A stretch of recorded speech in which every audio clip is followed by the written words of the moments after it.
Hey everybody, it's Scott Travis with Judas Priest, and you're watching CMS TV.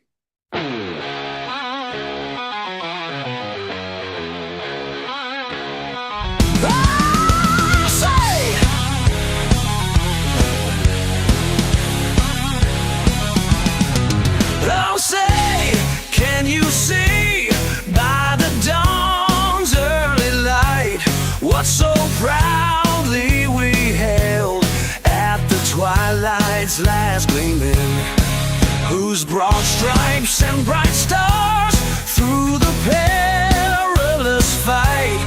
Oh, the ramparts we watched were so gallantly streaming,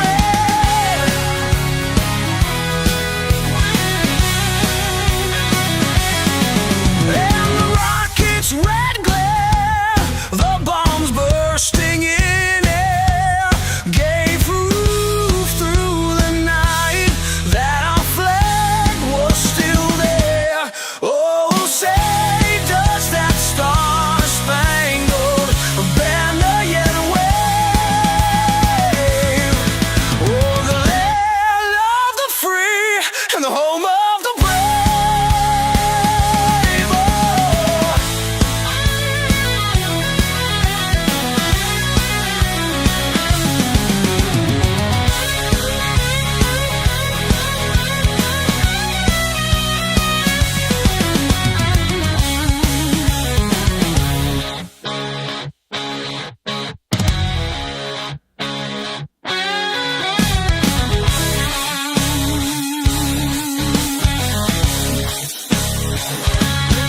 Oh, say does that star-spangled banner yet wave?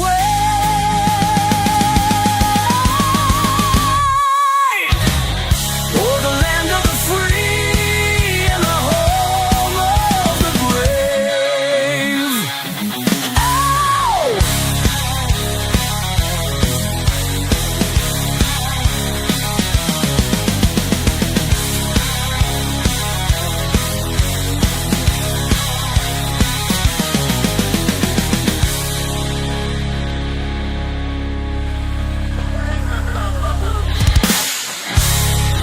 All right, let's go to Billy Fischer while we got him. All right, let's do that. Mr. Billy Fischer, how are you, my friend? Oh, how's it going? I try to be tech savvy, and I'm messing with, hey, I'll make this look better, maybe give me a little more hair and stuff, and it all hell broke loose, man. How are Billy you, man? Fischer, Chris, my I never friend. met you, but, Yeah, nice to meet you, man. Somewhere down the road, but I Absolutely. listening to you guys, you're right there on the money with everything, man. Billy was a good friend of Triv's and a good friend of mine as well. Sure. And he left the beautiful sunny skies of Northeast Ohio for the crappy, dreary weather of Las Vegas. It's And funny so, you guys you know- open up the show with the rendition of God Bless America, or Star Spangled Banner. Yeah, well, right back here, this is the trip benefit when Billy Morris and myself tried to do that same rendition of the national anthem. And I just found it on YouTube, and John Adams played drums for us. Wow. That's awesome. So I'm going to let that run a little bit in the background. And Sure. yeah, Triv's the reason why not the reason why I moved out here, but he pushed me in so many ways. You know, I was in bands back in the 80s and into the 90s. And then when I got on his show to sing Frankie Valli on the TV or on the radio show, that sparked my whole singing to tracks thing. You know what I mean? Mm-hmm. And because of that, it took me to another level as far as just certain songs to sing and all that. And that brought me out to Vegas, basically. And I'm in a great place right now because of it. So what are you doing out in Vegas? I don't know exactly what you do. I talk to you a lot, but I don't know what you're actually doing out there. There's so much. You know, I didn't move out here to perform at restaurants, although there's a couple that I do, reputable ones like Triv's in Strongsville. There's some places out here. The Italian American Club out here is a great place. If you want history about Vegas, you're going to find it there. I perform there. I'm in a tribute group with Bee Gees Gold. I play Robin Gibb. Now, mind you, I'm a short guy, so I have to wear all these taller shoes and stuff. Put a wig on and put the blue glasses on, and I portray Robin Gibb. So I'm just a sub for them right now. And I have to tell you, because of COVID, I was going to be a full-time member, but because I refused this, I'm not able to be part of that band because they were traveling and going to Canada, and Canada. So it was my decision. I missed out on a lot of money, but you know what? I'm okay with that. I'm also in a tribute with Crosby, Stills, and Nash. I play David Crosby, so I grow out the mustache, put a wig on, and I play guitar. And again, those taller shoes. So I'm part of that group as well. We had a show a few weeks ago at one of the casinos here in Vegas. It was great. Hoping to be back on the road with them. I'm in just yesterday. I did backup singing for a doo-wop group, and I wasn't part of the doo-wop. I was just singing with two lovely ladies side by side. We were doing the oohs and ahs for a couple girl entertainers, and again, I'll do that anytime. I'm in a Doobie Brothers Eagles tribute at times with different. It's called Album Palooza. If you go on Facebook, you'll find them. They have different tributes to all kinds of acts, and I'm part of their Eagles and their Doobie Brothers and Steve Miller projects that they have. So I'm going to Colorado next month with another guy named Lanny Counts, who's a big black dude who can sing everything from Michael Jackson to Lou Rawls, Barry White, up to Whitney Houston. And I'm going to be singing background and playing some percussion for him out in Colorado. So wow. Yeah, man, I'm loving life because of that, Well, Billy, from what I understand of Vegas right now, seems like a lot, probably 50% or more of the people that were formerly based in L.A. are moving that way, musicians-wise. Seems like that is really becoming the hot spot. How does that affect doing the business like you do? Do you find a lot of guys that were formerly LA, LA Sunset Strip guys now trying to invade the tribute world, or what? Yeah, there are people coming here from California, that's for sure. As long as they have our ways, right, and not their ways, right, I'm okay with that. There's a lot of musicians that are here that have been here for 30 plus years from Cleveland. Met a lot of people from California, from everywhere, and they tell me it's just not the same. Obviously, what it used to be. A lot of places don't want to pay the money. The Strip doesn't want to pay local musicians that money, so they find just duos or single people. I've done some track shows down there because they don't want to play. But you know what? I moved out here 6 years ago. It's still better to me than Cleveland as far as the entertainment side of things. I got a commercial in here. Let me shut that off. Sorry. Didn't mean to do that for you guys. Anyways, so yes, I mean, I've met a lot of new people out here from California. And you know what? You guys talk conservatively. Between musician and musician, they're conservative. Oh, geez, let me see. Let me shut this up. Anyways, so I guess what I'm boiling down to, you guys talked earlier, and I know, Chris, you mentioned you don't care anymore. Seth, you said one thing and you got trashed for it. Well, I too, when COVID hit and the whole vaccine thing and if we don't take it, you're this and you're that. How dare you not take it for the country? And then everything going on as far as political wise, from Biden, what's going on with that, to all this gender identity thing. I'm okay with all that. You want to be gay, you want to be straight, you want to dress up as a girl. But when you involve the children, it gets when it gets testy. So I posted something, I reshared something on Facebook from a local a musician friend who's a girl from Canada. She posted something about Cardi B and how McDonald's was promoting her. And how could McDonald's promote somebody that has a song called, WAP? And all I did was share that. And I asked this girl, I reached out to her, can I share your post? Because I totally believe what you just put. And she goes, oh, yes, definitely. And at the end, she put, it's no different than transvestites reading to, not transvestite, but yeah, I guess it is, reading to children. You know what I mean? Is that what it is? Is that what they're called? Yeah. Drag queens, whatever. Drag queens, reading the children. And I believe that. So I shared that. And because of that, there's a entertainer out here who wanted to ruin my career. And I'm like, okay, I don't have a career, so go ahead.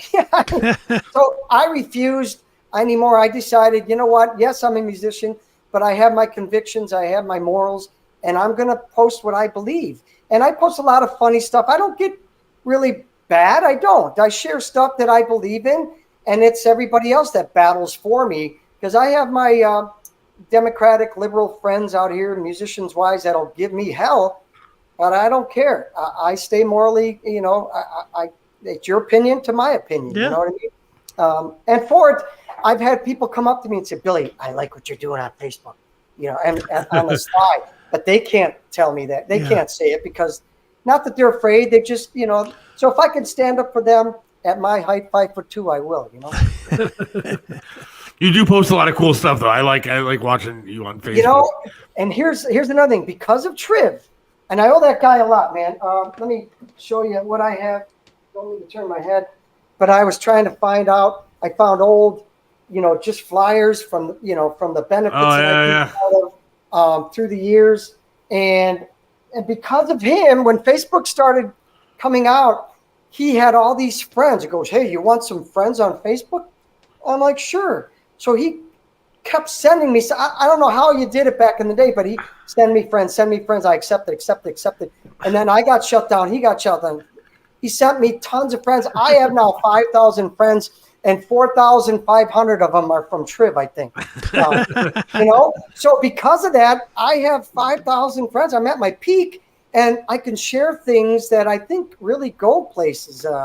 You know what I mean? And I appreciate that. Musically wise, I got a lot of fans because of that. And unfortunately, I do have a little Billy Fischer fan page that I never activated. I got to do that so I can just keep music a little bit separate. Sure. Totally from what I do politically now wise. But I always have Triv in my heart when I think of things, man. Don't you miss those calls in the morning at 6 o'clock in the morning going, what are you doing? Oh, I still keep my messages. Trust me. So it's a great Especially thing. when we moved to Vegas, it ended up being 3 o'clock in the morning calls.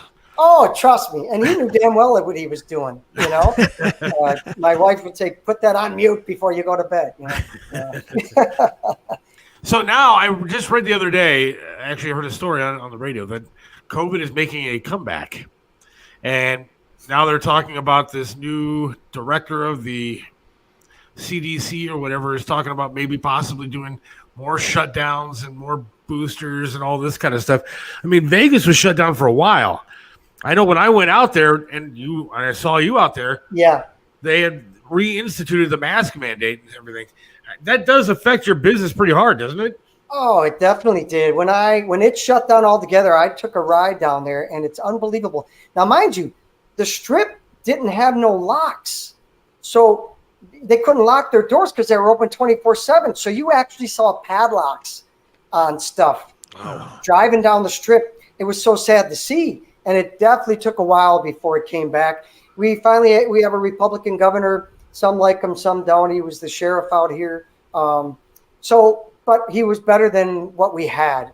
And it's still not 100%. I mean, things are coming back and shows are happening.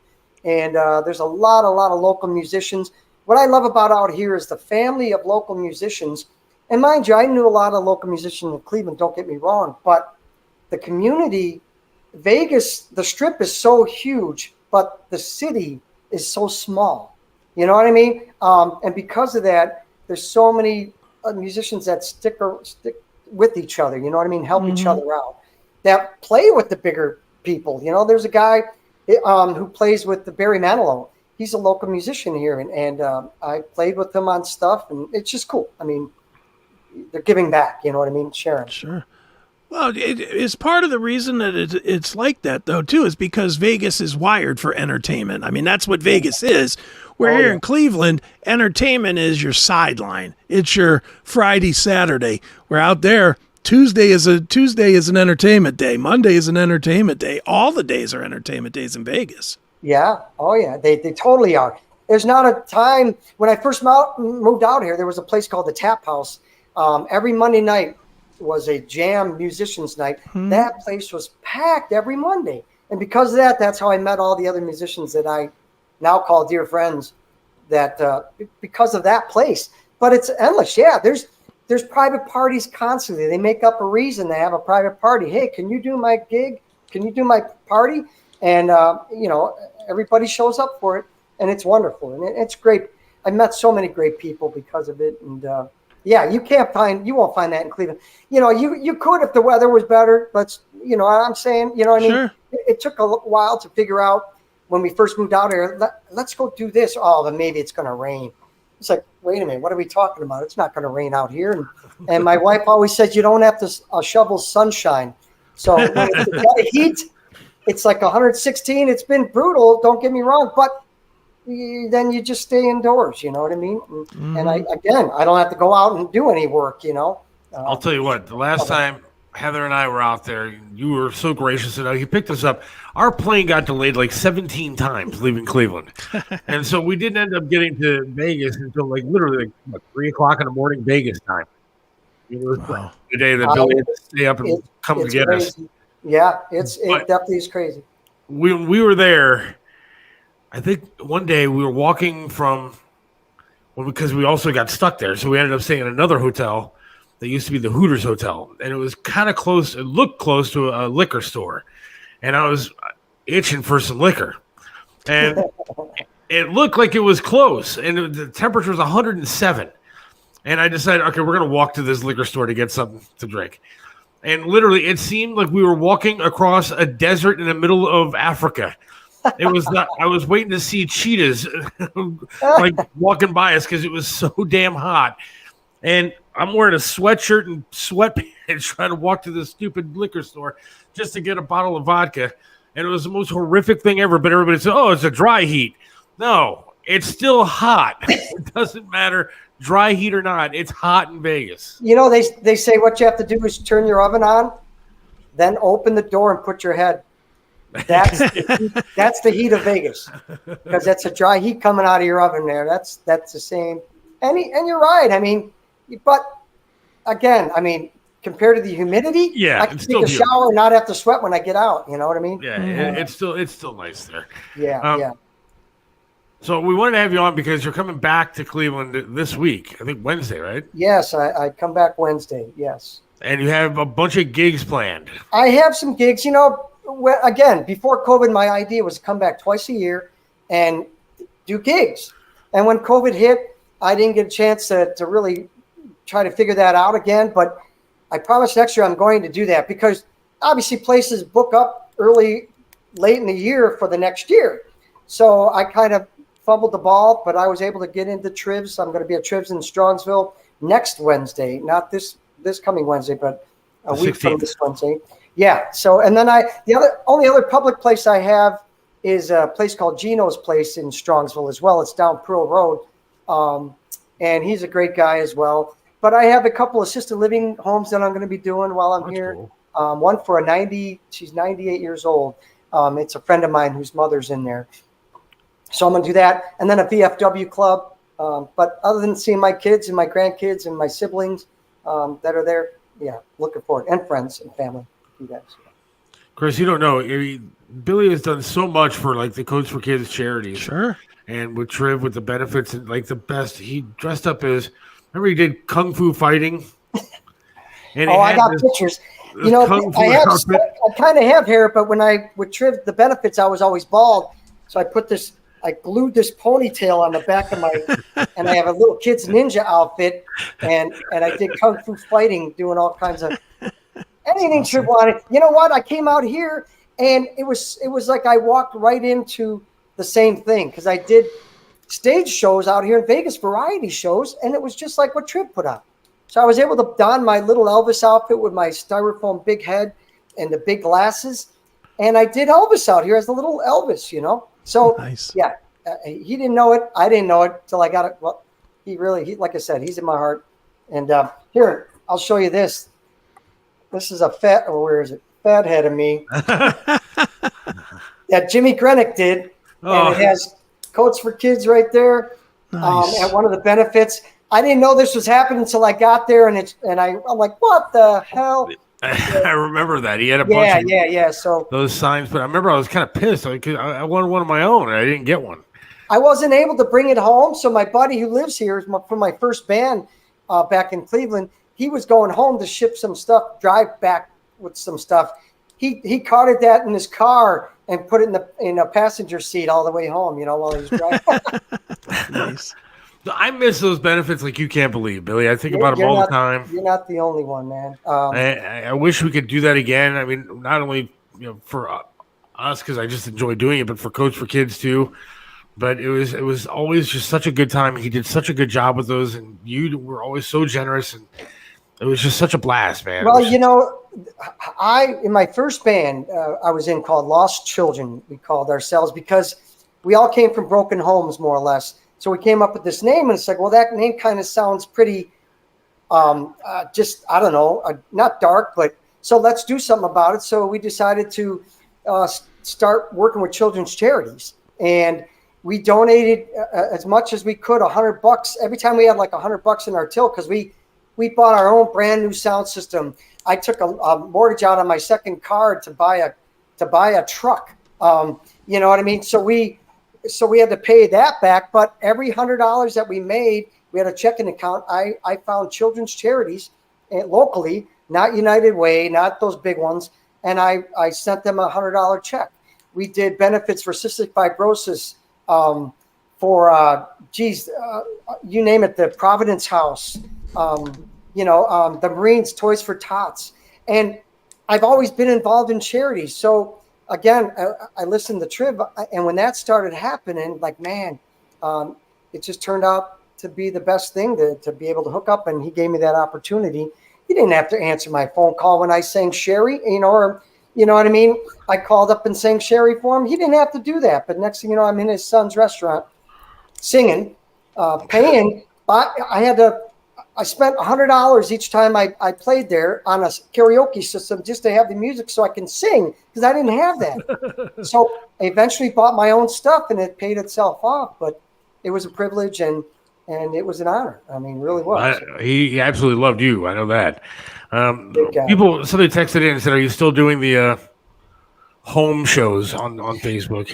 Man, as much as I say yes, I'm going to do it again, I don't.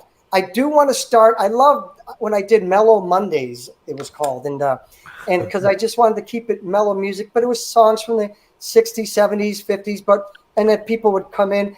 I need to do a setup where I can really see it on time, people coming in and saying, "Can you do this?" and all that, And then Facebook was shutting me down a couple times too. Obviously, you know that. Just with problems because I'm copywriting songs, but the songs I have, I bought. I know it's not, I legit bought them from a place. But yeah, copyright, moppyright, or what, I don't know how you put that in a line, but like they're getting any money from it, you know what I mean? They were the best, Chris. I'm telling you, during COVID, there was no entertainment anywhere. There's no clubs, nowhere to go, nothing. Yeah. And Billy would always be on Facebook doing these shows, and there was nothing better than watching those shows at night. I got contacted by a producer in California from a show called I Can Hear Your Voice or something, or I Could See Your Voice. And it was a show where you had to try to, as a contestant, you had to try to see this person singing and saying, "You're not really singing." You have to determine whether that's really his voice or not. So they contacted me. I went through the whole process of Zoom meetings with different producers. I signed a contract for $1,000. And at the end, it's like, I either get in or I don't. And I ended up not getting in, but I went through that whole process all because of my online shows that I did. So that was kind of cool. I didn't know who I was reaching, like I said, Well, they were amazing, and you're amazing, and I really appreciate you coming on today. So you're going to be at Triv's a week from Wednesday. So the 16th. From Wednesday, yeah, that's the big one. That's my home way from home. What time are you going to be there? It's 7 to 10, I believe. Yeah. And then Gino's when? Gino's place, that's going to be on not that Saturday, because I'm playing the feast at Little Italy on Friday before the feast downtown at Nido Italia on Friday before the next week. So Friday at Nido Italia is down at Little Italy. When I come in, and I'm terrible with dates, but I know I come in Wednesday. That's the 9th. So 10th, the 11th. I believe I'm at Nido Italia. Then I'm at a VFW in Avon Lake on that Saturday. That's kind of private unless you're a veteran. And then following the next week, Wednesday at Trivs, and then that Saturday again, I'm at Gino's place. So I'm looking forward to it. I know Tony Masaccio is going to be down at the feast. He's going to be looking for you. So. Oh, cool. And Jimmy Gerard, who owns the Italian American Club out here, he's from Cleveland. He's going to be there, and he's going to be at the show Friday. And probably busting my balls like they call it out here. That's awesome. 'Cause that's what they do out here, man. I love it. It's old school. There's still, I went to see Rich Little's show. He's still out there. He's 80-some years old, and I was able to meet him backstage, and all the old timers are still here. Pat Cooper just passed away. If you remember, a comedian, Pat Cooper, he just passed away out here. Shecky Green is still alive out here. If you know that name, they're all in their late 80s, man. Entertainer-wise, there's a guy named Clinton Holmes. There's that song, "My name is Michael. I got a nickel. I got a nickel." He lives out here. He does entertaining all over the place. He goes to New York a lot, but he entertains out here. And yeah, they're out here still, man. Some of the old timers still loving life out here in Vegas. That's awesome, man. Well, I appreciate you coming on, Billy, and I'm looking forward to you coming into town. I'm looking forward to seeing you. Yeah, let's have breakfast or something. Absolutely going to get it done. Yeah. I love to meet you somewhere down the road, man. Maybe next Wednesday. Okay. All right. All right, Billy. Good talking to you. We'll talk to you very soon. I'll see Thanks, you soon. guys. Have a good Thank one. you, Billy. Take Bye, care, man. Cleve. Bye. Good guy, man. He's just a good dude all around, and he's just, super nice. And he's always gone out of his way to help the charities, and out of his way to help me even. I was in Vegas and stuck there and everything. And you're not going to meet a much better person than him. Yeah, So. seems like a good dude, man. I was thinking we should go next Wednesday. To Trivs? Yeah, The 16th? I would love to go. why not? Let's go. I would absolutely. We'll make that happen. All right. Let's take a quick break, I guess. Yeah, and then if the band shows, the band The band shows. If not, We I was gonna say got plenty Apple. to talk about. I was going to say AFM, but I'm not going to say that about service members. So I'll come and take kill that you. Back. Yeah, I know. These guys are like special ops from what I've been reading. Right. So, yeah. Hey, if they don't come, I'll send them flowers. There you go. And Perfect. we'll be right back. Yeah.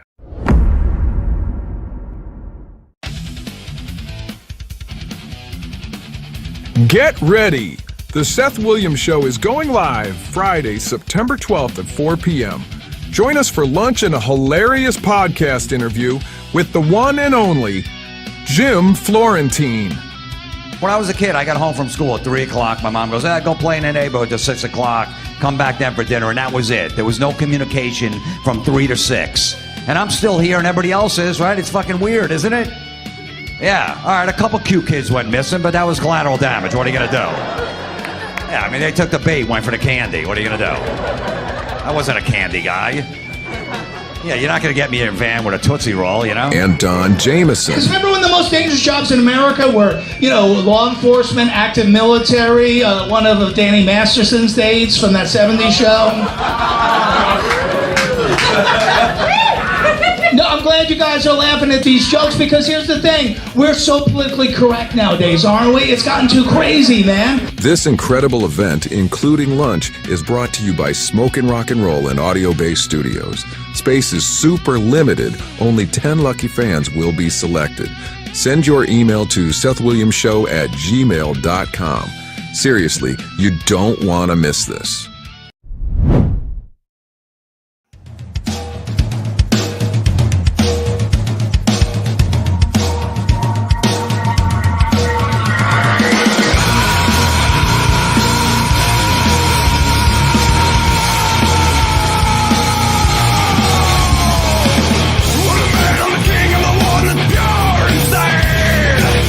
Every day, every way I smell of suicide. Medicine that I grow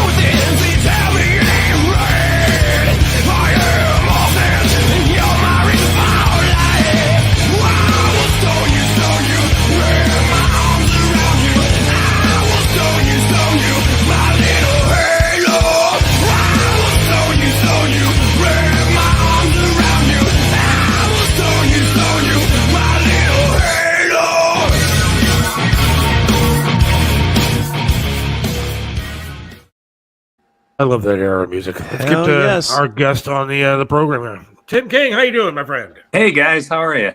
Welcome to the Good, show. man. Oh, thanks. I'm really happy to be a part of it. I've watched a bunch of your episodes and stuff and really enjoyed them. So thanks for letting me be a part of it.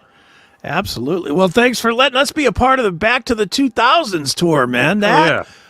I'm gonna tell you, I interviewed Brian from Union Underground last week, and I couldn't stop raving to him, and I can't stop raving to you, man. I am so thrilled. It's great to see this music, this era coming back.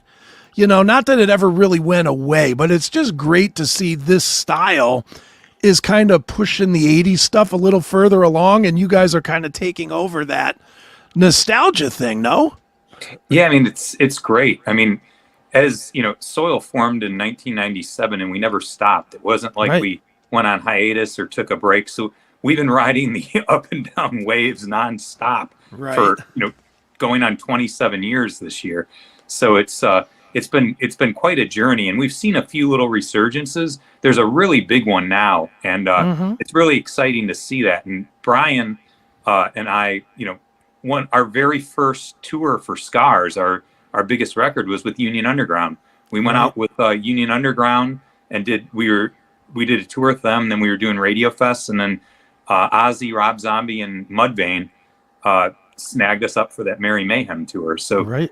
Union actually gave us our first tour out of the box for the Scars record. So, me and Brian have been friends for all these years, and I finally, was able to talk him out of retirement and Right. getting Union back together, because they've always been one of my favorite bands and one of the first bands in nu metal to kind of break that era wide open, along with like Disturbed and stuff like that. Sure. So we decided to team up and do this, and kind of a little play on the whole Back to the Future theme. We decided to call it Back to the 2000s. So. Right on. And see, like, I was a radio DJ during that time, and it was great music. And I'm so tired of this Taylor Swift auto-tune pussy rock stuff that they come out with right now. And it's good to get back to the rock of the 2000s. I love it. So I'm so happy that you guys are doing this thing. It's very cool. So. Oh, thanks so much. I mean, what was cool about our era of music is it did have that little bit of heavier edge. And a lot of bands, these days either play it too safe, or they're going, more towards the extreme, which is, lots of screaming and growling and stuff like that. I really think like our era was the perfect, part of still being mainstream, yet still keeping it heavy, yet understandable. So it's like, I still listen to, Octane or Turbo on Serious? on Sirius constantly. That's one of my go-to channels, even though I probably should be listening to Octane more, but I still like the Turbo stuff. Nice. Well, dude, and just remembering back when I first discovered Soil was a little even before, the mainstream did. I tell this story all the time back, and you came on my show when I was doing the metal show on WMMS 4 million years ago to Oh my promote. God, I remember that. Yeah, it was 1997, 97, we I had think. Throttle Junkies. Throttle Junkies. Didn't Muncie Rishi set that Yep, up for us or he something? sure Yeah. did. I, all that wet brain, I still can remember something. But dude, that record for me personally, is probably my favorite thing that you guys ever did, because instead of where you went to, where you kind of bridged more into what the modern sound was developing into, at that point you were almost bridging that hard rock with like Caius desert thing. You had that dirty thing going on. And dude, Throttle Junkies still to this day, it's been what, 25 years or 30 years or whatever it's been since that came out. I'm still listening to that record, man. That thing is a monster. Oh, wow. Thank you for saying that. It's funny that you do say the Caius thing, because we were so into like Caius, Unita, Slow Burn, all John Garcia's project. We loved like Orange Goblin, and we loved, Corrosion to Conformity had just come out with Wise Blood at the time. And we were such huge fans of that, and Life of Agony and stuff. And we were all from death metal bands. So we were like, that black metal trend was coming in, and we were kind of like, well, we're not going to paint our faces and start singing about Satan all night. So like, why don't we get back to our roots and some of these bands that we're listening to now and kind of form a band. And it started out as a side project. And, with Throttle Junkies, I kind of equate that to like our version of like Motley Crue's Too Fast for Love. It's like kind of a glorified demo. There's some punk rock to it. There's some stoner rock to it. There's some metal. We quite didn't know where we were going with it. And we recorded it with Steve Albini, who, although in his own right is an amazing producer, he's great for capturing a band that knows what their sound already is. Mm-hmm. We had no idea what our sound was or was to become. So Throttle Junkies is kind of like a big stew, and we just kept throwing all this stuff in the pot, What's this tour looking like coming up? I mean, it looks like you guys are doing more clubs, and I'm not a huge festival guy because I'm too fat to stand outside for like a long time because I might die out there. So like, it looks like you're doing more clubs, and that's what I kind of like to see. Are you looking forward to this tour? Yeah, we really are. It's all the clubs that we've been doing like the usual circuit for a long, long time. All our favorite places like the Machine Shop in Flint, the Music Factory in Battle Creek, the QNZ Expo Center. It's just opened up. Dingbats, who Vito's an amazing guy over there. We're doing all like the Reverb, Pierre's, places that we've played dozens of times over, but we're bringing like a mini little festival to it this time around. So we're really looking forward to it, and all the promoters and owners of the club are all like good friends of ours. So we're turning it into like a really great nostalgia party, if you will. And almost all the shows are getting close to almost, being sold out at this point. We're at 3/4 capacity, some a little higher, as far as that goes. So I think that all the shows will be, either packed or sold out, and it's going to be a really good time for everybody. Nice, good, mid-sized clubs, 500 to 700 to 1,000 seaters, to where you can get really close and intimate with the crowd. We can go out to the merch booth afterwards, say hi to everybody and stuff like that. So we're just going to do it totally old school and just, celebrate all these years that these 4 bands that are on this have been together and pushing through, Yeah, I think you're coming to the Winchester here in Cleveland, so that's kind of cool. We are. Yeah, you think you guys will make it out to that? Absolutely. It's going to be a hell of a show. Oh, that'd be great. We'll definitely share a few beers and some shots then. Yeah, there we go. kidding. Now we're talking. now we're going for sure. Now we're there. That's how we roll. Music and the shots, I'm going. Well, Tim, obviously the biggest news other than the tour is Ryan rejoining, I guess, or, being in the band and being a part of it again. I'm always curious when somebody leaves, and I know I've read every interview that says, you guys never were not friends or whatever, but it's still somebody coming back. Was it different to come back? He's obviously changed, you guys have changed, and then you come back together creatively and, musically. Is it the same? Is it truly the, right back in the pocket, or did you kind of have to relearn each other again? Actually, to be honest with you, it was better than it was before. Okay. Just to give you a quick little recap, I mean, I could go on for hours because this band has so much, longevity and history to it. But, I found Ryan on an unsigned demo CD that I had listened to, and I wrote him a letter. This is, this was like, email was a thing, but it just had an address in there. So I wrote him a handwritten letter. Right. And he called me, and that's how, we auditioned him and got him into the band and stuff. So, I've always had a special place in my heart for Ryan because, I kind of feel like I was the first to notice such talent. His voice is just so unbelievable. I mean, it's so original, and it fit what we were doing so perfectly. So, we brought him into the band, and we had an amazing run together. I mean, doing all of the Throttle Junkies record, the 2 major label records on J Records and stuff. And, with anything, the main reason I think Ryan kind of left was because of rubbing really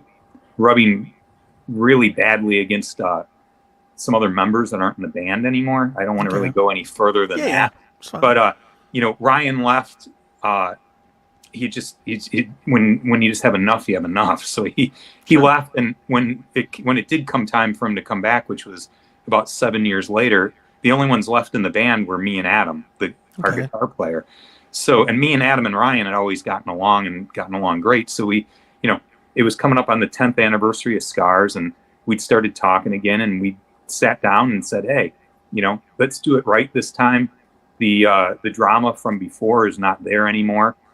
Let's us three go in as partners and make all the decisions and be very open and honest with each other and keep open communication. And that's what we've done, and it's been awesome. I mean, literally that first show back with Ryan, I felt like, a virgin on prom night. I mean, it was like we had been playing for years without him, and here I am, and I look over to my left, and there's Ryan there belting out those songs that made Soil who Soil was, and we just felt like a band. I felt like we were a real band again, like we were back to where we had to be, and I kind of feel that. I feel that way every time we go on stage now, and he's been back for 12 years now.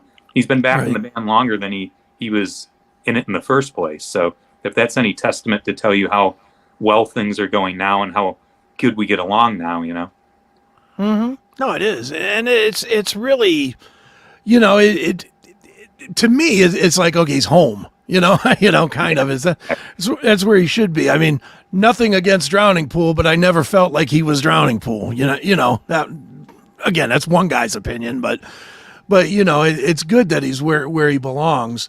And with that, with him being back and you guys doing this tour, I always look back at that era, and you heard us talking it up at the beginning.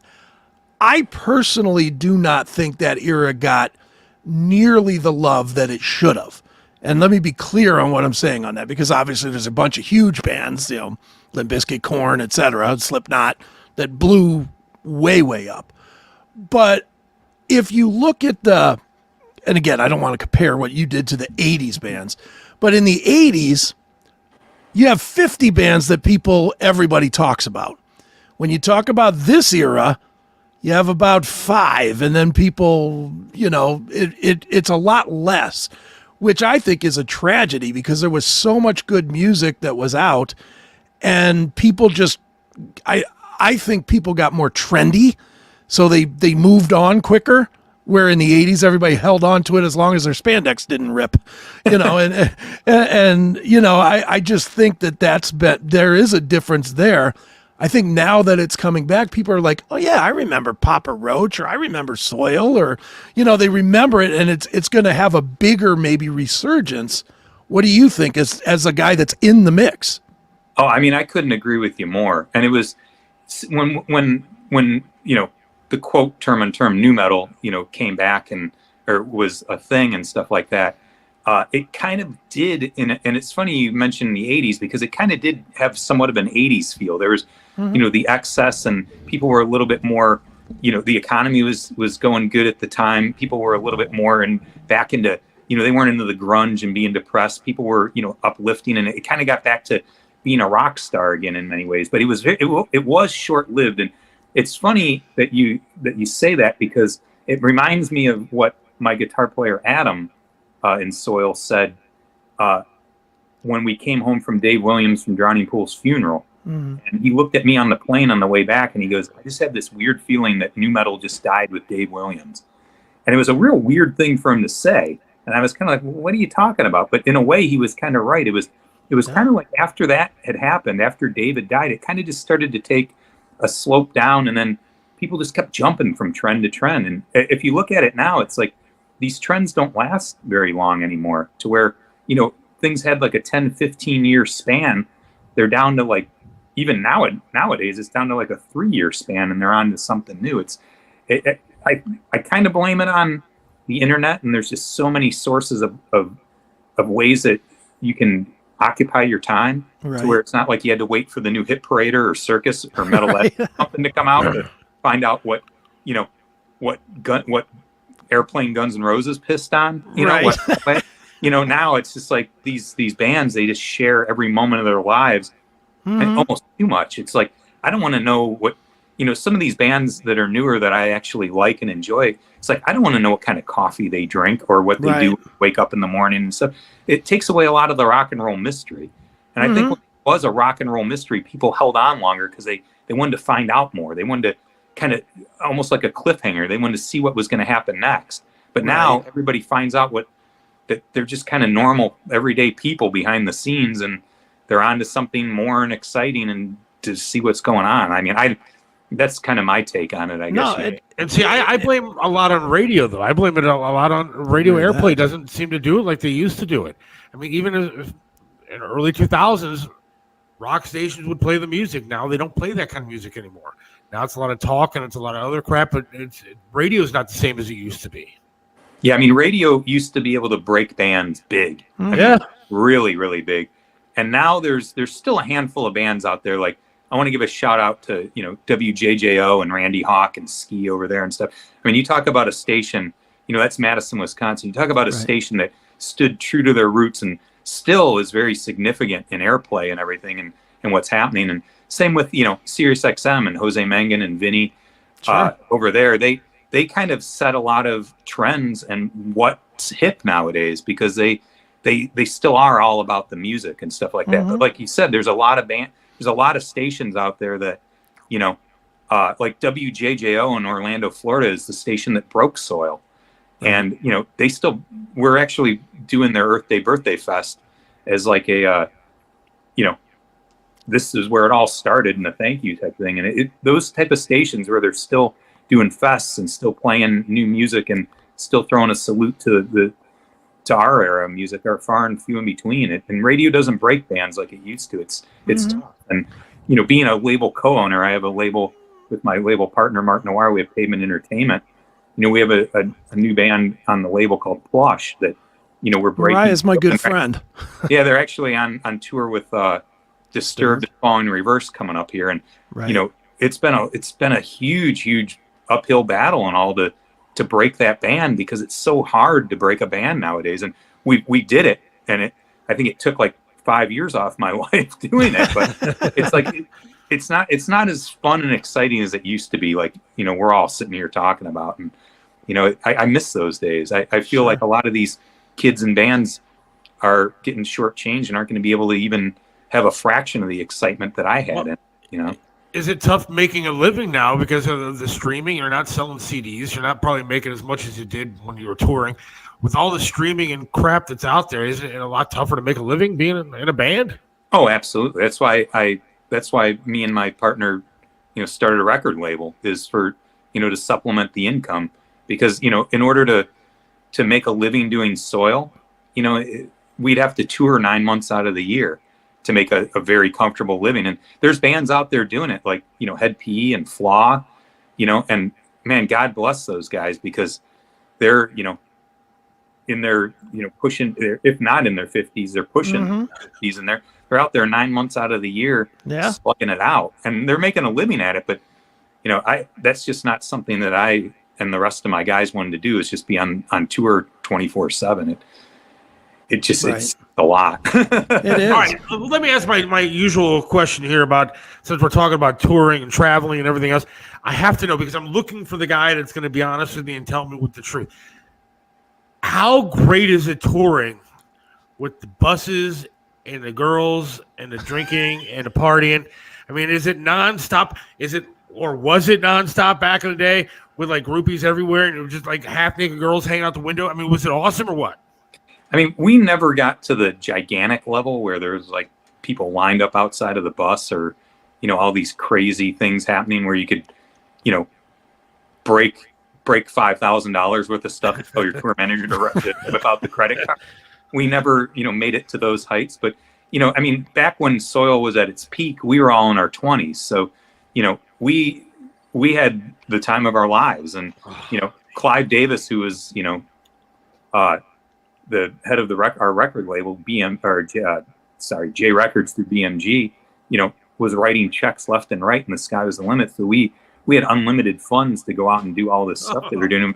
We had a blast. I mean, we'd park next to Zakk Wylde's bus each night on, Ozfest and on that Ozzy tour, and he taught us how to drink. Before then, I'd have 3-4 beers and be buzzed.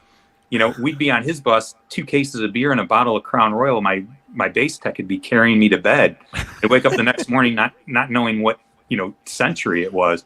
We learned a lot on those tours about drinking and doing all kinds of stuff, and I had a blast. I wouldn't trade any of that. It's probably shaved years off my life, but For years well spent shaved, I guess. Yeah, but how fun are those late 80s anyway, right?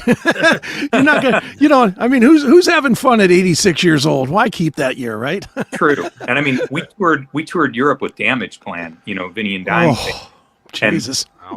That I don't remember a month of my life because of those. I mean, literally. I mean, I'm no joke. I mean, with the black tooth grins and hanging out with Dime and falling into what everybody was like, you guys, Dime likes you guys. Be careful you don't fall into the web of Dime. Well, we fell straight into the web and stuck to it. And I don't remember that entire month being in Europe. I mean, that's how crazy it was back then. That is funny.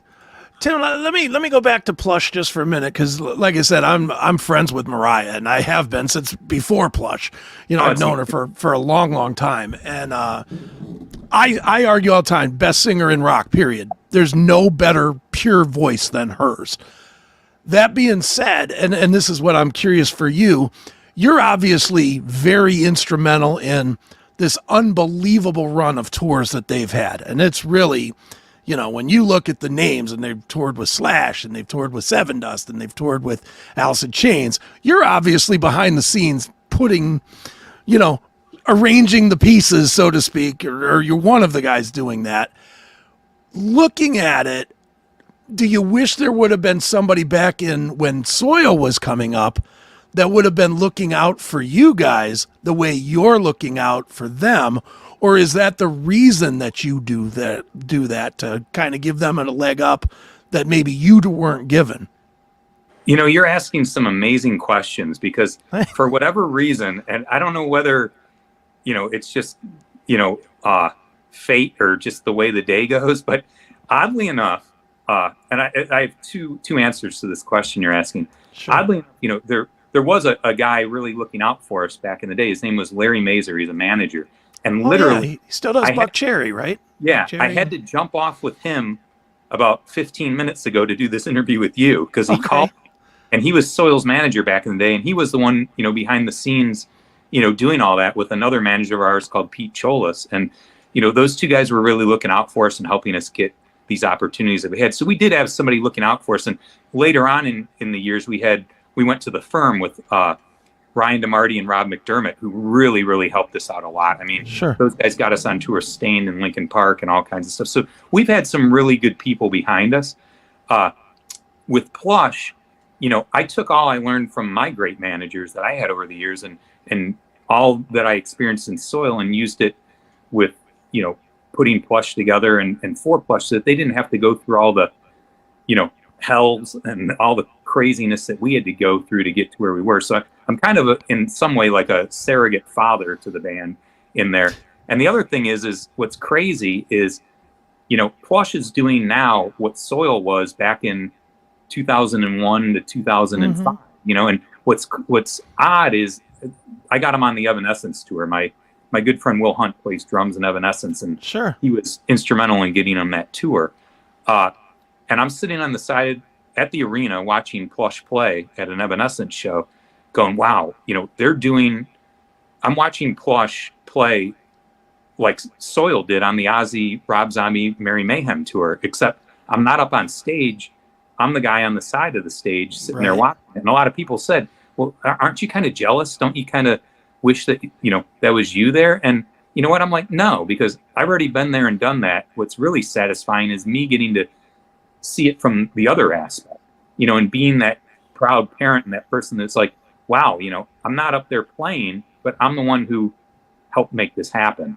And it's a completely different satisfaction and a completely different high on that end of the fence. So it's crazy how things come around, and you are right. Mariah's voice is, when I heard her, it was during COVID. I just heard her on a YouTube clip that had fallen on Facebook, and rarely do I ever go out of my way to compliment anybody because I'm so busy. But it was COVID. I was sitting there with my thumb up my ass drinking an iced tea on the porch, and I actually sent her a Facebook message saying, "You stopped me dead in my tracks. Your voice is so amazing." And that's what led to me talking to her father, saying, "Hey, let's do something." And me and my label partner Mark put the entire band Plush together, and we held auditions through Instagram, Right. because of the pandemic and all. But it's cool being on the other side and seeing an artist getting all these same things that I got, but being on the other side of it.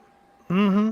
Yeah, no, for me, just as a friend, it's just cool seeing somebody emerge from playing local, during the pandemic when she was playing local, no people in them shows with her acoustic guitar, and now she's in front of Alice in Chains. It's like, wow, it's really cool to see, and I hope the rest of the world figures it out eventually with those guys, because not comparing A to B, but I see the numbers the Warning are doing, and I'm like, all right, everybody's missing the better band here. That's my opinion, but I appreciate that. I mean, the Warning's been together a lot longer than Plush has. I mean, we only had Plush together literally 2 years, 2.5 years at this point, right. Going on 3. So, I mean, in that amount of time to have 2 arena tours and all the big fests and all the amazing tours they've done under their belts and sold as many records as they have, I'm a pretty proud parent sitting here, proud manager. Well, see, I apologize to both of you because I know, Chris, you're friends with her, and obviously you do what you do. But I thoroughly enjoy the music. But it doesn't hurt that they're very easy on the eyes as well. No, it doesn't. So it's a hell of a group to watch and listen to. I'm just going to put that out there because I'm that guy. I'm glad that you say that, because that was our goal. We wanted a modern day Runaways is what we really wanted. Man, it's a hell of a band. It really is. They are. I'm looking forward to hearing Soil. That's what I'm looking forward to. I am. Me too. Well, I can't wait to hang with you guys if you can come to the show. Absolutely. We gotta have you guys come on the bus and get some beers and shots in your system and warm you up. Dude, let's broadcast from the show. If you're up for that, let's do that. That would be fun. I think it is, right? March, they're coming to the Winchester March. We should broadcast from there, yes. That'd be amazing. I'm sitting here in negative 14 degrees Chicago right now. So, well, it ain't like we're hot here. I was going to say it's about the same here. March 19th, they're coming to the Winchester, so I'm looking forward to that. Hell yeah! Well, dude, I'll definitely hit up Shauna and I'll get your email address and we'll make that work. Yeah, absolutely. Get my number and email address from Shauna, and we'll. Who is our tour publicist for that amazing person, She's Shauna the best. O'Donnell. Good shout out to Shauna right there. Yeah, Shauna's the best. No question about that. Well, dude, what is next for Soil? I mean, obviously you're doing the tour.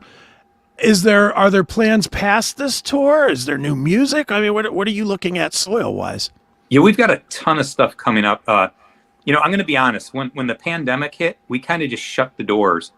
Right. And we're just like, you know what? Let's just, instead of trying to cram a round peg into a square hole, let's just ride it out. And that's exactly what we did. And, during the downtime, we got offered to do a covers record and to re-record some of our old classics. And, we did that just basically for fun and for the fans. And that's all we really wanted those pieces to be. We're just kind of just fun pieces for people to listen to. I mean, I listen to some of these covers we did, and, I listen to those more than I do the actual albums that we did, just because they were fun doing, and they're bands that, we grew up on and really, really liked. And then to revisit some of those old songs that, we'd recorded 15, 17, 20 years ago or something, stuff like that was really fun too. But we do have a lot of new ideas and stuff that we've collected. We just kind of need to get them together and all, get our act together and actually start recording them and putting them down. So eventually there will be new Soil music. We're musicians. Okay. That's what we do. We write, we play. But as far as what's next for Soil after this Back to the 2000s tour, got a ton of stuff coming up. We're doing the Orlando WJR Earth Day Birthday Festival with Stain down in Orlando. We're so far we're confirmed for 4 gigantic European festivals: Akin, Brutal Assault, when my brain isn't working, Reload, and one other. Like Sweden Rock or one of those? Yeah. And then we're going to fill in a bunch of dates around that. So we're going to do a full 2.5 week European run in August. Great. Shortly here, we're going to be announcing, as soon as I'm at liberty to say it, but for November, we're doing a full UK tour. Okay. And it's with a lot, it's going to be a very similar package to the Back to the 2000s. I can't really say much past that. Okay. Other than the fact that Union Underground will be a part of it with us. Great. It's going to be a Soil headline UK run. We're bringing 3 other bands, so it's going to be a 4-band era package. And I can't say anything about it, but here it is. Yeah, I can't say more about it. Here's every nook and cranny about it. Who gives a shit? I mean, might as well tell you guys. But yeah, we're doing that, and then there's going to be some more dates sprinkled in between. So we've got a lot of cool stuff. So we're going to do a full USA tour, full European tour, full UK tour. We're going to do a part 2 of the Back to the 2000s and hit all the places we didn't hit, like Denver, like your Denvers, and go back out west and on, to the Californias up through Seattle and all that. So there'll be more on that when we can actually find a timeline for that. So a lot of cool stuff, happening as far as Soil playing out and getting back to the places that we haven't been in a while. We just finished a tour with us in Australia with Static X at the end of last year. That was cool to get back to Australia, but lots more playing, new music on the horizon at some point. So, we're getting everything revved back up, so to speak. So very good. Well, dude, obviously the big news, Back to the 2000s tour. It is Soil with Raw, Flaw, and of course the Union Underground.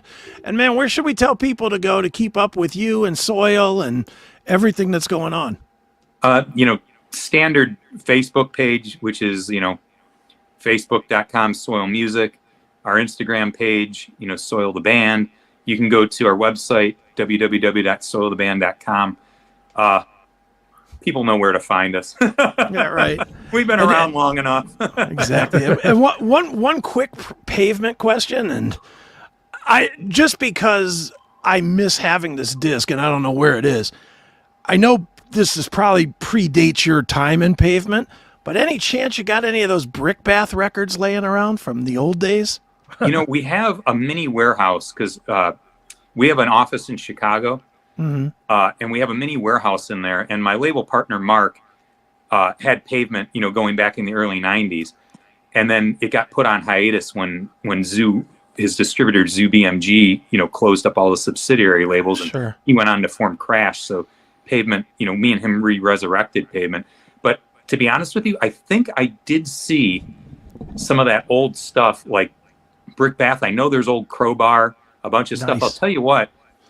Get my information from Shauna. Send me an email. Shoot me your address. I'll put together a nice goodie package for you. Nice. And send you that old stuff. Dude, I love that old stuff. I was back when Pavement was just all brutal. I love the brutal stuff. The more brutal. I mean, Brick Bath. That's not exactly your mom's listening, but It was a great record, that one. Yeah, it was. It was great. We actually booked them here for WMMS. We booked them and brought them in, and great band. So yeah, we've got stuff. stock on a bunch of that old stuff, and it's literally, I'm gonna have to pull about 3 inches of dust off of it for you. But, get me your address. I'll send you a nice little goodie package. Very good, man.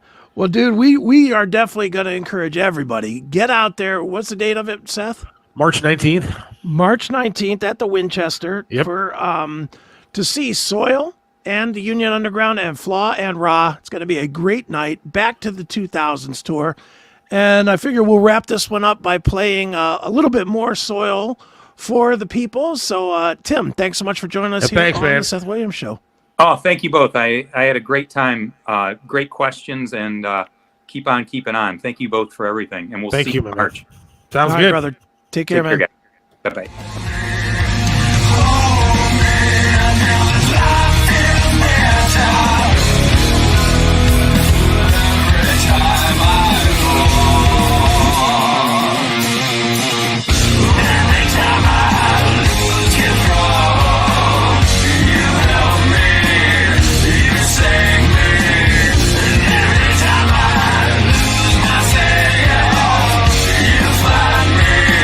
Redefine me.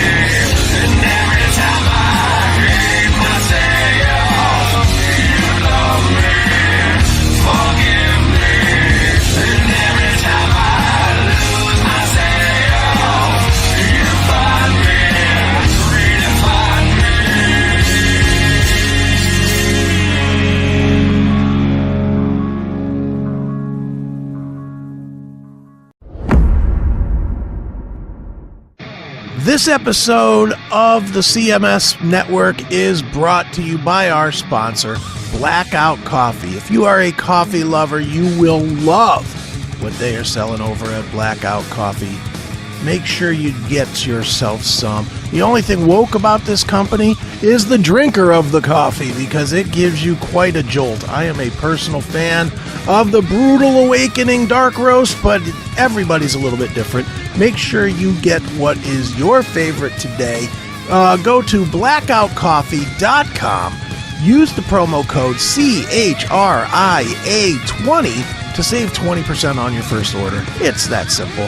So one more time, blackoutcoffee.com. That is the link, or use the full link if you're going to shop around. That is scrolling on the bottom, and get yourself some of the best coffee that is out there today. blackoutcoffee.com. And we're back. The Seth Williams Show with Chris Akin, live on the CMS Network, CMS TV. I had a friend over the weekend asking if we're really going to be done with YouTube. I said, well, it's only a matter of time. Yes. So make sure you get the CMS Network app. Yeah. Because he said the only way he watches it is on his TV.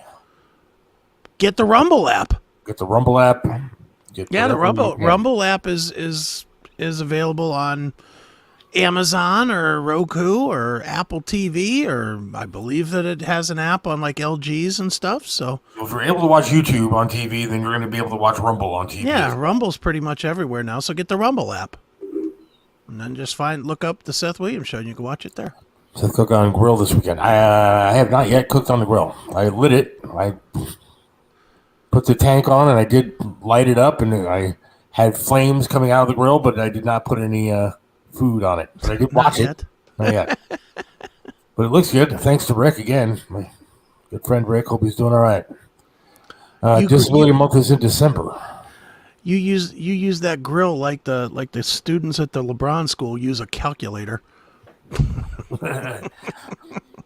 So, should I play the story again? Yeah, play the story again. Hold on. Before you even play that, I'm going to take on this point right here. The best part of the YouTube is the interaction with the live chat with both you and the others. Well, if you go to thesethwilliamsshow.com and watch the show there, the player also has interaction. There you go. So you can absolutely interact with the show, and we can put the comments up the same as we just put this comment up from thesethwilliamsshow.com. thesethwilliamsshow.com. Yeah, and that's where we want you to go. YouTube will be going away soon. And look, Seth's not by our choice. Well, maybe a little by mine, but I will say this: the stuff we talk about will get us banned. 100% will get us banned. It already got my other channel pulled down from this show, not from any other show. The only reason this channel did not get banned was because I pulled the segment off before they found it.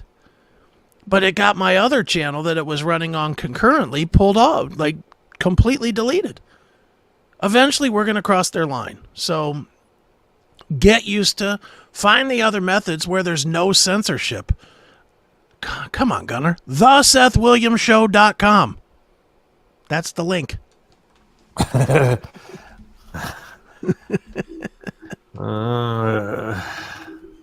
I'm trying to type it. I'm not a very good typer. You know that? There we go. See? And there it is. It's there. You go there. You watch from that link. You will be able to interact with us from there.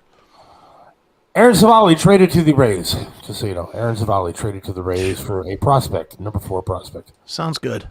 All right, LeBron. In 2018, LeBron James founded a school for underprivileged children in his hometown of Akron, Ohio. The I Promise School, as it's called, educates children in grades 1 through 8. They provide them with free lunches, free uniforms, free transportation. And all the graduates from the school has their college tuition guaranteed by the University of Akron. The school also costs taxpayers in Akron a total of $8 million per year. Certainly a very noble cause from LeBron. Unfortunately, none of the kids at the school can reportedly do math. Not a single student at LeBron James's school has tested proficient in math in over 3 years. In addition, only 8% of the I Promise students tested proficient in English. And the Akron School Board is pissed off because, as I mentioned, they allocate $8 million to this school every single year. The Ohio Department of Education is also now reportedly stepping in, and it may lead to have their public funding revoked. It's another example of how throwing money at the education system doesn't necessarily lead to good outcomes. And they're apparently teaching kids to read the same way LeBron does.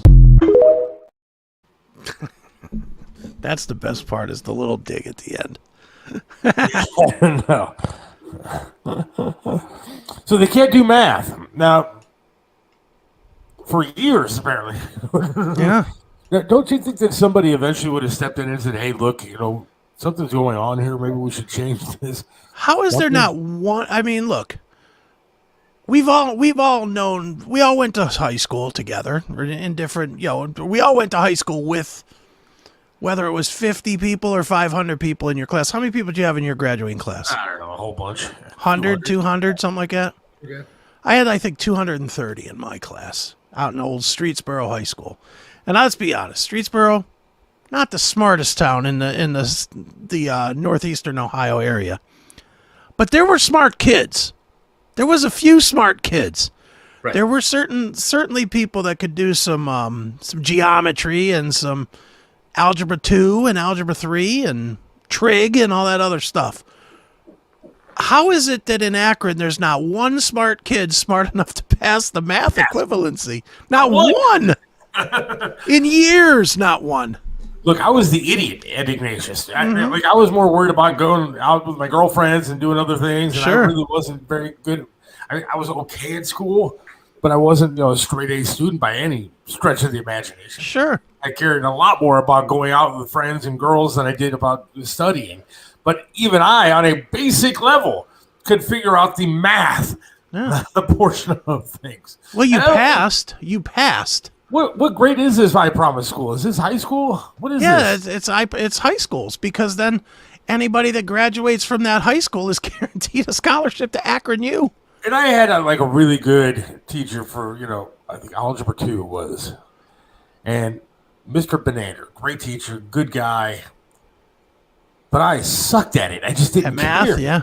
That math. I mean, I understand basic math and I understand geometry and all that kind of stuff. And I did okay.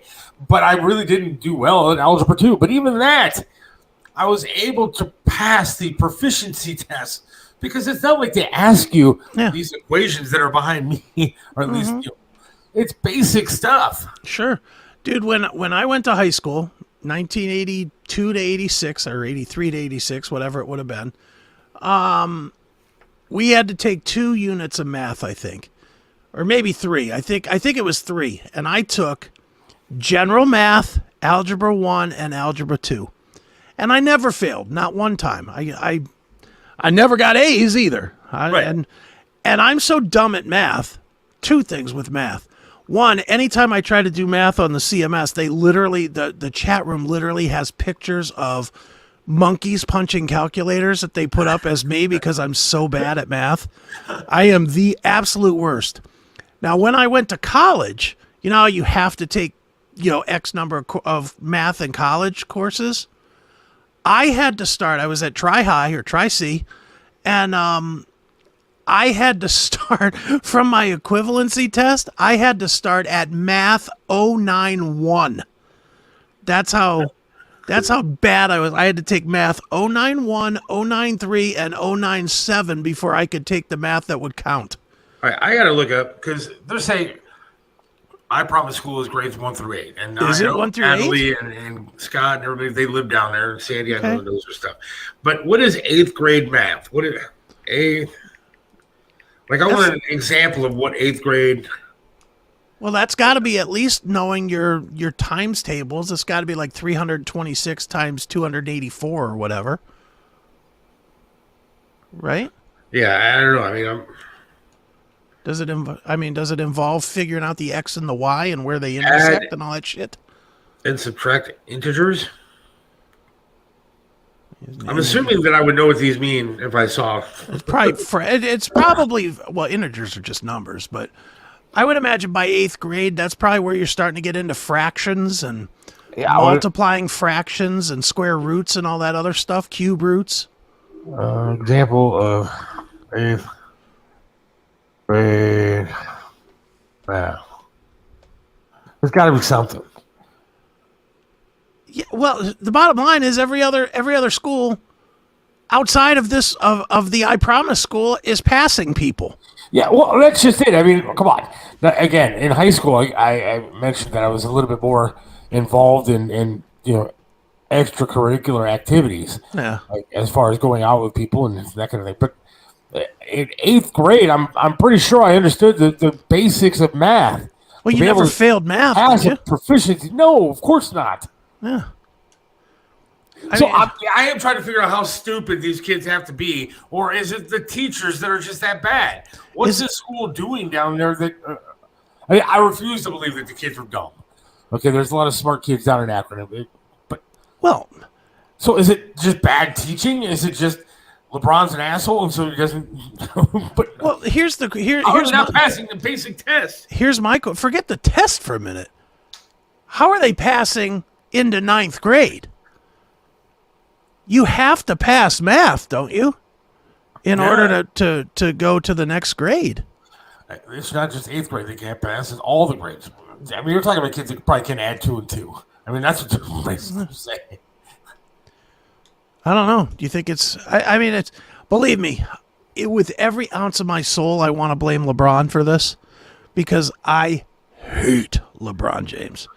I am an absolute... And I say that with, like, much passion. I can't stand this guy. The way this guy insulted our city, I'll never forgive. Yeah. And I don't give a shit if he comes back and wins 3 more championships for the Cavs. He's still a piece of garbage, and I still hate him. That being said, there's something bigger than LeBron James going on here in Akron that they can't pass this test. And a heavily funded school sounds to me, and again, I'm talking out my ass on this, but it sounds to me like they're not putting the money into the program. What program? I don't understand. I mean, you have this to I have... Promise program is what, $8 million or something? You have to have teachers that are just incompetent then. Because you have to have teachers that just don't care to teach the kids basic math. Or they have bottom of the rung teachers because the money's being skimmed. The teachers are 100% at fault. I agree. It's the teachers and ultimately the parents. Still, that has to be part of it too. Although, you know what? No, screw that. Like, yes, parents are supposed to be involved. Yes, parents are supposed to, help their kids throughout whatever schooling they have or whatever homework and all that kind of crap. But I didn't really have to do a whole lot of that with my daughter. My daughter learned stuff at school, got assignments from school, did the stuff that she was supposed to do, and she's not stupid.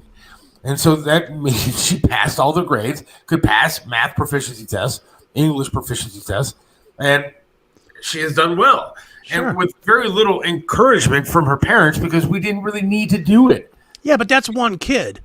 I understand. There's not one of these kids. That's kind of my point daughter too. At the I Promise school. Not one. That's my point too. Is they're all halfway penny eaters, I guess, and none of them are smart, and and don't make fun of us pen eaters. I like the taste of a good pen. That's one thing that WHK is going to regret hiring me for is their pen budget is going to go way through the roof. All chewed up pens. I don't smoke anymore, so I'm going to be chewing on everything I can find. They're like I don't chew on a microphone. You know what I'm saying, though. I do. Yes. They're not. They're there's a part of this of acceptance of stupid. And I'm just going to call it the way it is. I'm not going to try and sugarcoat it. Someone somewhere is accepting stupid. I don't know if it's at the teacher level, at the Board of Education level, at the parent level, or all three, but they are accepting stupid level. Dude, if you were... Put on your administrator hat for a minute. If you were the administrator of Summit County Board of Education, like you were one of the head muckety mucks that's Summit County, right? Yeah. Summit County Board of Education. And for the first year, this year, 2020, the one that just finished, 2022-23 school year, and you got a report that said number of students, 1,000. Number of students that passed the math equivalency test, 0. would you be like, well, let's see what happens next year to see if it straightens out? Or would you be immediately in there calling those teachers in and saying, what are you doing? Of course I'd be calling those teachers in to see what the hell's going on. So, and again, if you're a parent, there's not one parent that called and said, hey, look, my kid is basically just dumb. And what's going on there? Why does my kid not know 2 + 2? Yeah, why can't my kid count the number of tires on my car? There's got to be something that is going on where this continues to happen. All three. Let's see. Yeah. Teachers join that school for celebrity of saying I'm connected to LeBron. Look at the race equity of the educators there. Yeah, but even that. It's racist. The teachers in curriculum, I mean, at least what they will say. Just watch. Go back to the other one. Go back to the one about the race equity of the educators for a minute. Even if that's true, let's say for the sake of argument that that's true, that all these teachers are just star fuckers that want to be associated with LeBron James. Okay, we'll go with that for a true statement. Do they want to be associated as the dumbest people in the state that are associated with LeBron James? I don't think so. No? Yeah, well, the State Board of Education should take over until they get their grades up. Somebody should take over. Yeah, the school should be shut down if that's what's going on there. Yeah. I mean, and again, I refuse to believe that there's not one kid, not one, that can pass these kind of tests. I mean, I refuse to believe that. And I refuse to believe that there's not a teacher that would take pride in what they do for a living and not just be, like you said, a star effer who wants to say that they work for the LeBron school. There's got to be a problem that's going on. Yeah, there's something is missing somewhere, and it's either on the actual education level or it's on what is being taught, which to me it's what is being taught. Because, man, 8th grade is what, 12 years old? Is that right? Yeah. I'm convinced, and I'm convinced of this from raising kids myself, and you've obviously raised your daughter, so you could speak on if you think this is true or not.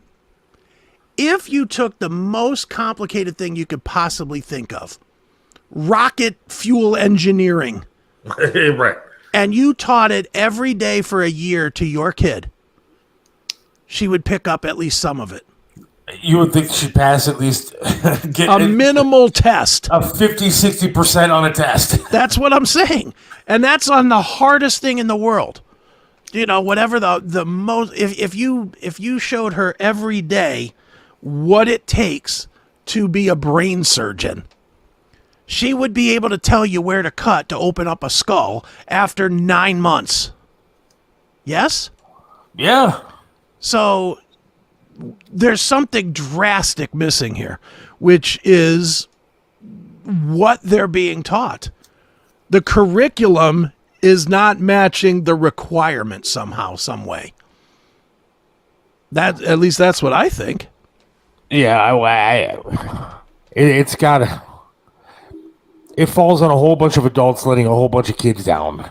Yeah, well, yeah. And I feel bad for the kids. I mean, obviously the kids aren't doing the work, or maybe they are, but they're being let down by a bunch of adults, including the jackass LeBron. Mm-hmm. Yeah, where is he saying, hey, what the hell is going on? This is in my name. Where's his pride? Right. Where's his pride the last 3 years? I haven't heard one word about him saying, hey, this isn't what I wanted to put my name on. He hasn't said word one. You know, he needs to step up too. Star fuckers. I worked at LBJ's twice. Even had LeBoob check out what the two white guys were doing by his full court basketball court. I've been to LeBron's once. I didn't get in. His house? Yeah. I went the day that this is how brilliant management was back then. Even when I worked at the radio station, LeBron decided he was coming back to Cleveland, and Trev was on vacation. Okay. In Vegas or whatever. And so they had me go out to his house and sit by the gate and like call in to do reports. Now, we're on radio, so you can't see me outside of LeBron's house. You could have been at your own house and just said you were there. I could have been in the parking lot of the radio station. Right. But I had to take a station vehicle, go all the way out to LeBron's house and sit out there. And then he wasn't there. I mean, everybody knew he wasn't there. The best part about my day is I got to hang out with Dawn Kendrick from the news channel, and she was super hot. We got to hang out and talk for a while. Nice. What the hell? Yeah, go out there, radio guy, and broadcast from outside of a house that nobody's at, and you're not on camera. And literally, and what was the reason for that? That they wanted the TAM truck to be seen in the nightly news or something? They didn't even ask me to take the TAM van. I asked if I could do it because I didn't want to take my own car and waste my gas. Plus, I didn't have a license back then. I didn't want my car towed. Right. It's funny. Oh, boy. Well, you know, I think the whole thing is just crap, man. I really... There's something bigger than LeBron going on there. Admittedly. Do you even blame him? I mean, other than the fact that we don't like him and he's a jackass and everything else. But I mean, is it really his fault that the teachers and staff aren't doing their jobs? Other than the fact that maybe he should keep up on it. But really, is it an athlete's responsibility to keep up on a school? He's supposed to start the school. He donated the money for the school, whatever. And isn't it really the school board and the teachers and all those people that should fall on them, not on LeBron? And I'm not sticking up for that ass, but it's his fault. I say somewhat yes. I say if you're going to lend your name to the project and you're going to convince the dummies in the town to pay $9 million in tax revenue for it, I say absolutely. It's the LeBron. It's not called the I Promise School of Akron. It's called LeBron James's I Promise School. So on that level, yes. The first year it went bad, he, and maybe not him, but maybe his management team, maybe Maverick Carter or whoever, I'm sure that's who still probably manages them or whatever. Somebody should have been like, hey, what's going on here? Why isn't this working? And somebody should have been making a press statement to put pressure on that school board. Now we get two different things here. No, it's honestly not his fault. And you just can't come for a field trip, LeBoob. Yeah. So, I mean, I don't know if you blame him per se. I don't think you blame him all the way, but he is responsible. He should have some sort of oversight as to what's going on. Yeah. At the school that bears his name. Yeah. I mean, God knows if I had something like that, of course I'd want. If my name was on something like that, of course I'd want something to be done. Dude, you know what this reminds me of? You ever watch The Office? Are you an Office fan? Yes, I am. You remember when Michael had to go to the office and after he promised all those kids college? Oh, yeah. And then he didn't have any money, so he gave them like laptop batteries or something. Yeah, battery chargers. Yeah, something. And he had to tell all those kids that he lied to them. This is very, I know we're joking about it, but it's very similar. Yeah. LeBron told all these kids, I'm going to build you a thing and I'm going to make you better and I'm going to further your life and I'm going to better your life. And the facility that he built to further their life is failing. I do think it's somewhat his responsibility as the nameplate. Now, do I think it's ultimately his responsibility? No. I think it's the school board's responsibility. But the money that's paying for it is coming out of taxpayers that 100% bought into this bullshit because of the name on it. He certainly wouldn't let his own kids go to that school if they're not passing. Well, dude, do you think the tax revenue would be there if it was just called the Akron I Promise School? No. If this is your philanthropy, you keep on it, damn it. Yeah, well, that's it. But that's my point is that if it's his, if he put his name on it, and if his name is the reason that people that are making $30,000 a year, $40,000 a year, $50,000 a year are paying for it, then damn it, you better stay in touch with it. And he should be using the clout. Look, me and you both hate LeBron James, but let's be honest, we are the minority in this city. Most of the people the overwhelming majority of the people think the guy can do no wrong. Well, yeah.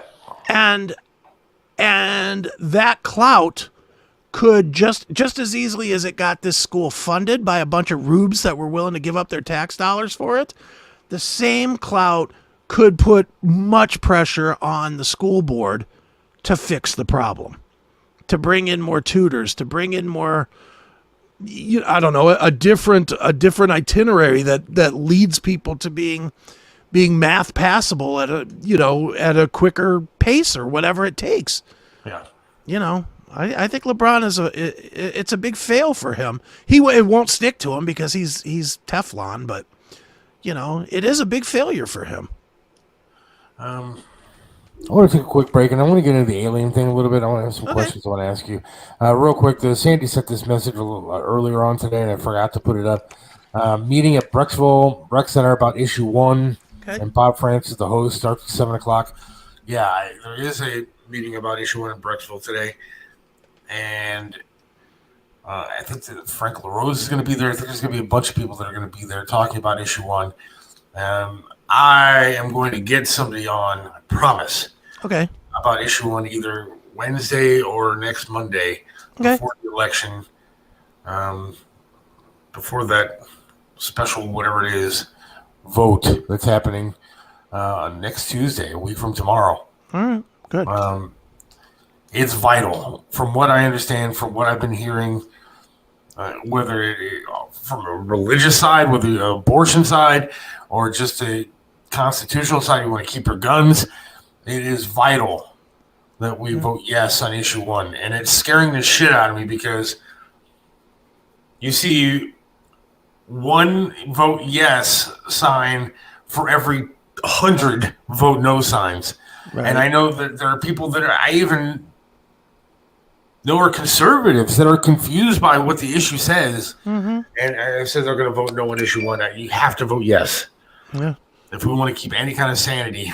What little sanity there's left to keep. What little sanity there is, voting yes is a must. But if you want to go to that thing tonight in Brecksville, 7 o'clock, Bob France, Frank LaRose, a whole bunch of people are going to be there. I think Bernie Moreno is going to be there. It's going to be very cool. So check that out tonight and get informed because I think it's very, very important that we do this. So, excellent. But again, I'm going to try to get somebody on either Wednesday or Monday to talk about that. Cool. Very cool. Seth Williams loves this land, stands tall and proud. Believes in freedom, speaks his mind out loud. Mentored by Trip, he learned to be tough. Life knocked him down, but he got back up.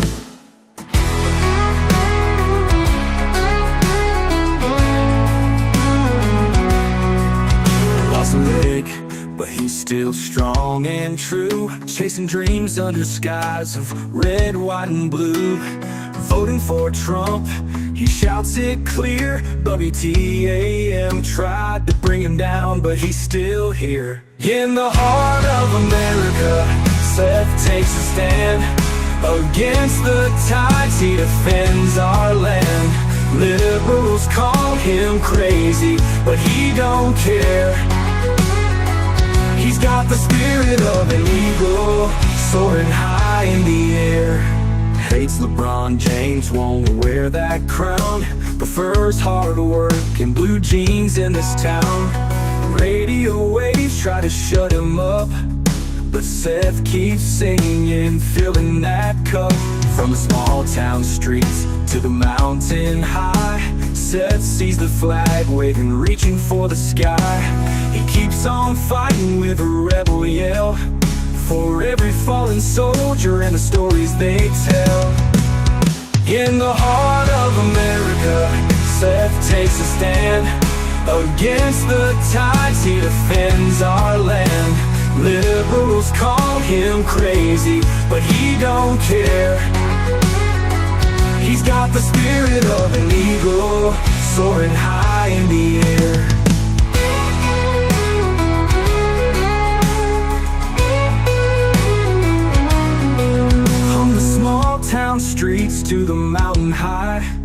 Seth sees the flag waving, reaching for the sky. He keeps on fighting with a rebel yell, for every fallen soldier and the stories they tell. In the heart of America, Seth takes a stand. Against the tides, he defends our land. Liberals call him crazy, but he don't care. He's got the spirit of an eagle, soaring high in the air.